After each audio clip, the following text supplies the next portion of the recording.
മധ്യപ്രദേശിലെ ഗ്വാലിയറിലെ saint Joseph minor സെമിനാരിക്കെതിരെ ഹിന്ദി ദിനപത്രമായ ദൈനിക് ഭാസ്കറിലൂടെ വ്യാജ പ്രചാരണം. ഗ്വാലിയർ രൂപതയിൽ കഴിഞ്ഞ 20 വർഷമായി സേവനം അനുഷ്ഠിച്ചുവരുന്ന സെന്റ് ജോസഫ് സെമിനാരിയിൽ മതമാറ്റ പ്രവർത്തനങ്ങൾ നടക്കുന്നുവെന്നാരോപിച്ചാണ് വാർത്ത പ്രസിദ്ധീകരിച്ചിരിക്കുന്നത്. സെമിനാരി എന്താണെന്ന് പോലും വ്യക്തമായി മനസ്സിലാക്കാതെയാണ് ദൈനിക് ഭാസ്കർ വാർത്ത പുറത്തുവിട്ടിരിക്കുന്നത്. 5 സംസ്ഥാനങ്ങളിൽ നിന്ന് ആദിവാസി കുട്ടികളെ കൊണ്ടുവന്ന് പരിശീലനം നൽകി മതപരിവർത്തനം നടത്തുന്നു എന്ന വ്യാജ വാർത്തയാണ് പത്രത്തിൽ കൊടുത്തിരിക്കുന്നത്.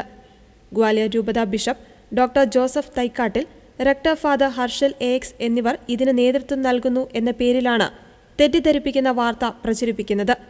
ഈ വാർത്ത പൂർണ്ണമായും അടിസ്ഥാനരഹിതവും യാഥാർത്ഥ്യത്തിന് നിരക്കാത്തതുമാണെന്ന് സെന്റ് ജോസഫ് മൈനർ സെമിനാരി അധികൃതർ അറിയിച്ചു.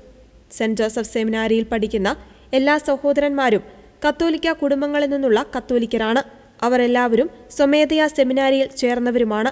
രക്ഷിതാക്കളുടെ അനുമതിപത്രങ്ങൾ, സത്യവാങ്മൂലം തുടങ്ങിയ എല്ലാ ആവശ്യമായ രേഖകളും അവരുടെ കൈവശമുണ്ട്. സെമിനാരിയിൽ ചേർക്കുന്നതിന് മുമ്പ് തന്നെ ഇവർ പല വർഷങ്ങളായി കത്തോലിക്ക വിശ്വാസ പാരമ്പര്യത്തിൽ ജീവിച്ചു വന്നവരുമാണെന്നും മീഡിയ കോർഡിനേറ്റർ ഫാദർ സനു വ്യക്തമാക്കി. ദൈനിക് ഭാസ്കർ പത്രത്തിൽ പ്രസിദ്ധീകരിച്ച ഈ വാർത്ത തെറ്റായതും വഴിതെറ്റിക്കുന്നതുമാണ്. ചില രഹസ്യ ലക്ഷ്യങ്ങളുള്ള കൂട്ടായ്മകളാണ് ഇതിന് പിന്നിൽ പ്രവർത്തിച്ചതെന്ന് സെമിനാരി അധികൃതർ വ്യക്തമാക്കി. വാർത്ത പുറത്തുവന്നതിന് പിന്നാലെ വസ്തുതാവിരുദ്ധമായ ഈ വാർത്തയിൽ പ്രത്യേക അന്വേഷണം നടത്തണമെന്നാവശ്യപ്പെട്ട് രംഗത്തെത്തിയിരിക്കുകയാണ് പ്രാദേശിക BJP നേതാക്കൾ.